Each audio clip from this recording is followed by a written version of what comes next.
Assalamualaikum warahmatullahi wabarakatuh. Perkenalkan, nama saya Selmi Novia, kelas 10 Multimedia dari SMK Startup Darajingga.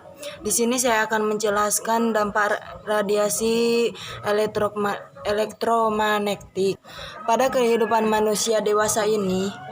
Peran listrik makin banyak digunakan untuk memperoleh kemudahan maupun kenikmatan. Peran listrik makin banyak digunakan dalam berbagai prasarana kehidupan, sehingga di sekitar kita dikelilingi oleh medan listrik ML maupun medan elektromagnetik ME. Berapa besarkah pengaruh ML maupun ME ini terhadap kesehatan? Berbagai penelitian telah dilakukan untuk mengetahui besarnya pengaruh ME maupun ML terhadap kesehatan. Beberapa penelitian menunjukkan pengaruh gelombang ini terhadap timbulnya kanker, terutama kanker darah, leukemia, pada anak. Namun beberapa penelitian lain tidak dapat membuktikan adanya korelasi tersebut. Dari hasil penelitian menunjukkan adanya pengaruh medan elektromagnetik terhadap kesehatan apabila terjadi pemanjanan dan intensitas yang sangat tinggi. Hal ini suka ditemukan dalam pemajanan nyata sehari-hari dengan efek terhadap yang pertama yaitu DNA, RNA, dan sintesis protein. Yang kedua, proliferasi sel. Yang ketiga, respon imun. Yang keempat, transduksi signal membran, hormon, enzim, dan neurotransmitter. Efek-efek tersebut membuktikan bahwa pada tingkat pejanan yang tinggi akan terjadi gangguan, dan pada sisi fisiologis dapat mempengaruhi beberapa fungsi seperti fungsi produksi kardiovaskular, saraf, hematopoietik, endokrin, mutagenesis, sistem imun. Di dalam tubuh makhluk hidup sendiri terdapat medan listrik endogen yang mempunyai peranan kompleks dalam mengontrol mekanisme fisiologis tubuh seperti aktivitas saraf, otot, sekresi kelenjar, fungsi membran sel, perkembangan dan pertumbuhan, serta perbaikan jaringan.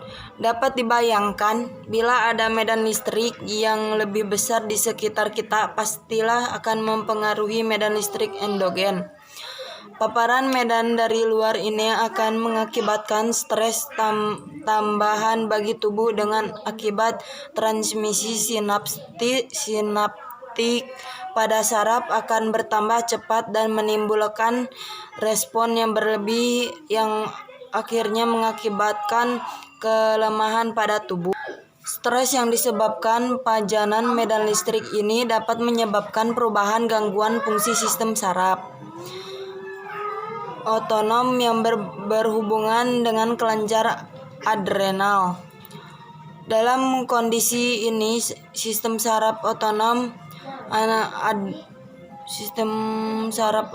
akan mempengaruhi kinerja sistem hormonal yang dapat merangsang naiknya aktivitas hipotalamus dan corticotrophin releasing factor atau CRF yang berhubungan dengan hipofisis, aterion, serta adrenocorticotrophine hormone atau ACTH. Dalam keadaan ini dihasilkan hormon adrenalin yang berlebihan sehingga mempengaruhi dan mengganggu kerja sistem homeostasis tubuh. Sangatlah tidak mungkin bagi kita untuk menghindari pajanan medan listrik maupun elektromagnetik ini. Lepas dari kontroversi akibat pajanan gelombang ini terhadap timbulnya suatu penyakit, maka tidak ada salahnya kita menghindari pajanan terhadap gelombang ini. Misalnya, tidak menempatkan radio di sekitar kepala, tidak duduk dekat microwave yang sedang menyala, penggunaan telepon genggam yang lama dan pada saat sinyal kurang baik, tidak tinggal di daerah pajanan listrik yang besar di bawah tekanan tinggi. Contoh dampak radiasi elektromagnetik yaitu bahaya radiasi Wi-Fi dan handphone Bluetooth yang berpotensi merusak kesehatan. Suatu riset menemukan bahwa paparan gelombang elektromagnetik dari Wi-Fi dapat menimbulkan berbagai masalah pada kesehatan, berupa perubahan endokrin, kerusakan DNA, kadar kalsium berlebihan, kerusakan pada testis maupun sperma, dan lain-lain. Cukup sekian penjelasan dari saya. Kurang lebihnya saya mohon maaf. Saya akhiri dengan Assalamualaikum warahmatullahi wabarakatuh.